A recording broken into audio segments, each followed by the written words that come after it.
paz e a luz de Jesus baixe para vós, meu caro José Correia. Boa noite. Como é que vão?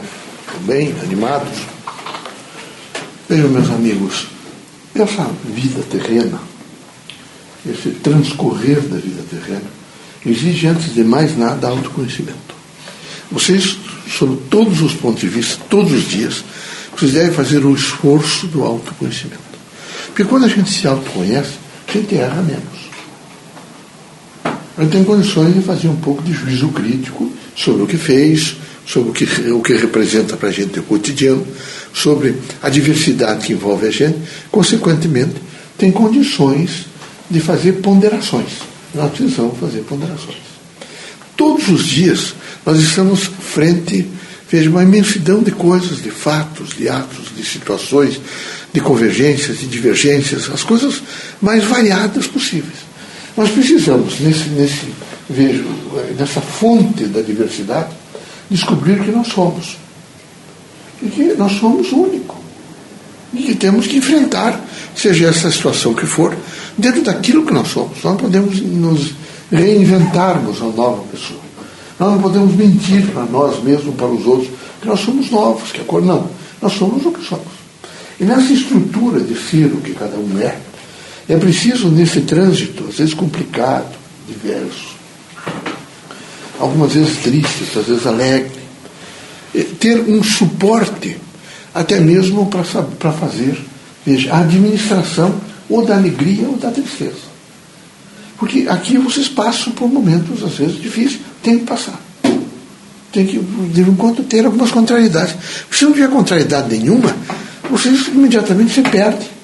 Porque acham que tudo não precisa mais de regra, nada mais tem condições para fazer reformulações. Então é preciso que haja um pouco de, não é contraditório, mas um contraditório, em que vocês possam contrapor, evidentemente, com a força do trabalho de vocês. Então eu quero dizer para vocês que a humanidade cresceu muito, há muita gente, muito espírito reencarnado, e que é preciso, com cautela, com coragem, e com o espírito público dedicado ao bem, vocês têm um olhar complacente, educativo, afetivo, construtivo para as crianças e para os velhos. Esses dois extremos da vida, quer dizer, quem está chegando e quem está partindo, precisa efetivamente de uma linguagem especial em todos os sentidos. Tem a linguagem do olhar, é a linguagem da fala, é a linguagem dos gestos, é o carinho, é o apreço, é a boa vontade. E isso é fundamental. Todos vocês que são inferiores a 40 anos, vocês vão ter que conviver com uma quantidade imensa de velhos. O país envelheceu. Envelheceu muito. E vai envelhecer mais.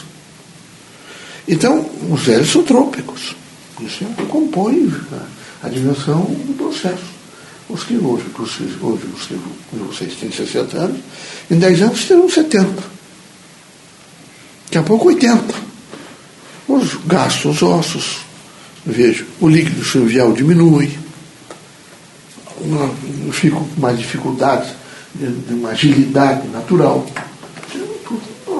Então, o que é que se espera dessas gerações que vão chegando? Em primeiro lugar, um senso crítico para amparar a si mesmo, que deve ter um olhar de construção para com o ser humano. Entre essas, as crianças que estão aprendendo e que são o futuro das nações, da humanidade, e os velhos que estão deixando a experiência.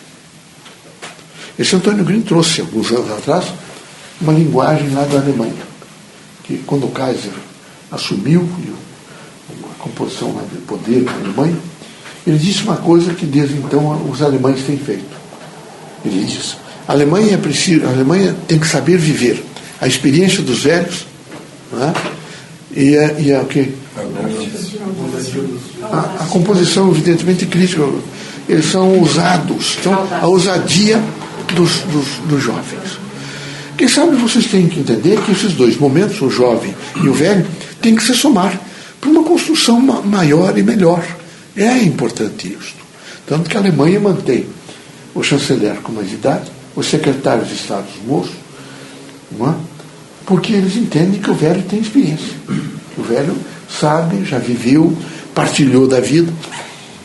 Então vocês precisam conversar mais com as pessoas mais idosas, ter paciência mais com as pessoas e ter também um pouco de compreensão com as crianças. E por que compreensão? Vejam, todos vocês já passaram por alguns momentos difíceis. Alguns deles terão que passar, quem sabe, por coisas piores do que vocês passaram. Então é preciso olhar para as crianças em um nível de formá-los bem, para que eles estejam preparados para situações extremamente difíceis que terão, às vezes, que passar aqui na Terra. Por isso eles precisam de carinho, eles precisam mesmo de estímulo, de paciência, de boa vontade. Eles precisam mesmo de uma luz para que eles possam se enxergar interiormente. Essa é a dimensão da Terra. Ainda nesse trânsito da Terra, eu quero dizer que os centros urbanos estão carregados de neon. Há propaganda de todo lado. Há um grande chamamento para que vocês sejam um momento presente, mas um momento presente no sentido de gastar a energia que vocês estão. Sexo, bebida, bares, esses elementos todos que decompõem o homem. Era preciso que vocês soubessem separar o joio do trigo. É preciso se deter um pouco e ver o que realmente representa para vocês construção e o que nesse momento representa decadência. E quero lembrar também para vocês o seguinte: nesse trânsito, vocês vão encontrar amigos. E vão encontrar pessoas que vocês vão amar muito. Vocês vão gostar das pessoas. Isso é o treino para que a gente goste da humanidade. Meus amigos. A gente encontra pessoas, e alguns deles compõem efetivamente a nossa vida para um nível de relações onde a gente possa ser. Então, o amor é luz no caminho do homem. Vocês procurem, todas as vezes que vocês sentirem o amor, o afeto, a compreensão, que vocês possam necessariamente entender que é um chamamento de Deus. Muito importante. Eu ainda quando encarnado aqui, eu tive alguns colegas que, numa abertura lá do Rio de Janeiro, particularmente na minha turma, entraram para fazer o curso de medicina. E alguns não conseguiram. Tudo era muito caro. Tudo era muito caro. Vocês não imaginem, por exemplo, que era muito barato e que era fácil comprar livros. A gente emprestava de um para o outro, e não tinha essas coisas que vocês tinham, gostava de xerox, não sei o quê, nada disso. Era tudo diretamente de um livro só, às vezes. Me lembro de um, não é? Que era um livro só, para todo o curso de medicina. Então não podia ser egoísta, tinha que ler, às vezes passar a noite copiando, não é? Para fazer.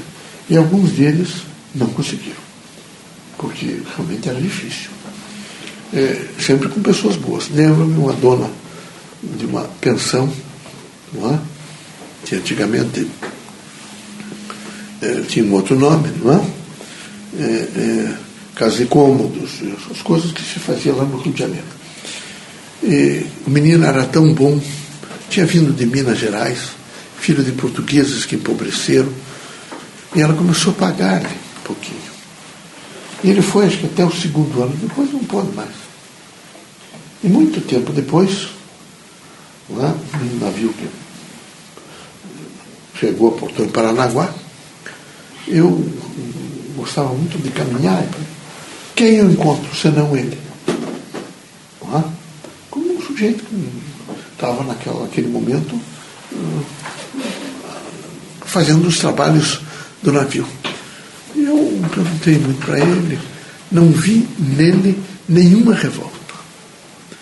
E naquela época já me disse uma coisa muito importante. Eu tenho que ser muito agradecido.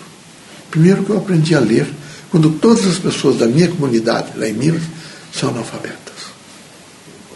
Segundo, eu encontrei pessoas extraordinárias, como o João Vicente Torres Homens, que era um professor emérito. Encontrei um pároco lá, que dava conselho e fazia.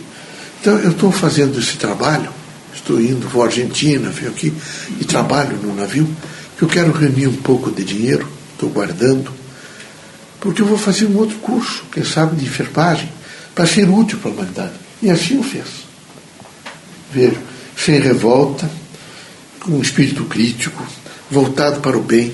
Então, o que eu espero de vocês todos, médiuns e espíritos, é que haja em vocês uma consciência do bem. Quando há consciência do bem, acontece o que acontece, então não se revolta. Administra, retira o mal da gente e começa o grande trabalho de um encontro maior na plenitude daquilo que a gente é, que é o bem. Eu espero que assim vocês procedam, que haja em vocês luz, compreensão, paz, serenidade, fraternidade, não é? E que esse Antônio está trazendo 4 elementos muito importantes. Ele diz, as pessoas aqui, para ter saúde, para ter um emprego sempre renovado, para poder crescer e para, nesse momento, agilizar a vida, tem que ser flexíveis. Em primeiro lugar. Aí eles vão fazer a abordagem na flexibilidade do contexto que estão vivendo. E nessa abordagem eles vão ter que fazer, em primeiro lugar, uma consciência de objetivos. Eles vão pôr um objetivo e vão fazer um projeto que tem que ser absolutamente claro e prático. Porque clareza é poder. No segundo lugar, ele deve saber imediatamente materializar o objetivo. Tem que começar a produzir aquilo que na efetivação do projeto ele queria que acontecesse, que os seus objetivos. Fica um pouco e vai para um terceiro estágio, que é a avaliação. Tem que avaliar para ver se esses objetivos dele e essa materialidade está dando certo. Ele não vai ficar perdendo tempo quando ele tem que realmente produzir e fazer algumas coisas para a condução da vida. Se não deu certo, ele já passa para um quarto, ou mesmo dando certo, para um quarto elemento, que é ou corrigir a rota do objetivo e do projeto que fez, ou imediatamente compor um outro objetivo, um outro projeto. Claro, conciso outra vez, e recomeçar um processo permanente para a construção do seu mundo, consequentemente, do mundo em que ele, nesse momento, está sendo servido e serve. É preciso pensar nisso, urgentemente. Não adianta se prostrar, a se queixar, a dizer coisa, não. É compor necessariamente aquilo que é importante na composição da vida. Que Deus abençoe vocês, que vocês sejam muito fortes e corajosos. O senhor mostrou-me viu, Guilherme, uma coisa lá do Rio Grande do Norte, né? Em 1915, meu filho, eu fui designado pelos espíritos, instrutores superiores, junto com o Bezerra de Menezes, com o Dias da Cruz, vejo, porque nós visitássemos todas as unidades da Federação, da composição brasileira, e que fôssemos compondo as federações espíritas. E assim fizemos. Eu tive, de 1915 a 1938, sempre me manifestando em vários lugares. Poucas vezes escrevi. Então vocês vão encontrar, por exemplo, alguém mandou retratos meus lá nas barrancas dos Solimões, nos centros espíritas. Vocês vão encontrar algumas mensagens minhas no Maranhão, no Piauí, porque eu estive em todos esses lugares. Nós tínhamos uma missão de mesmo clarear, evidentemente, os conceitos espiritistas. E assim fizemos. Fiquei até 38, e nunca deixei o Paraná. Fiquei sempre manifestando através de várias pessoas, que eles escutam, não é? E fomos compondo, até que comecei depois a me manifestar através de Mária, de Lídia, e do próprio Chicuta, não é? E Paduca, Paranaguá, e fomos compondo, até o instrumento. E comecei a escrever mais através do instrumento. E essa é um pouco da história. Vai ter outros. Com certeza vão surgir. Já, meu caro, não é? Porque eu estive lá no Rio Grande do Sul. Lá no Rio Grande do Sul, organizamos sempre os espíritos do Rio Grande do Sul. Não é? Organizamos também na Argentina. Não é? Nós tivemos na Argentina. E fizemos um pouco de trabalho lá. Não é? Tínhamos irmãos lá que fazíamos. E temos em vários lugares da Argentina algumas manifestações. Estamos aqui agora. Vamos ver como é que nós vamos fazer. Daqui 200 anos, deve ser que nós faremos.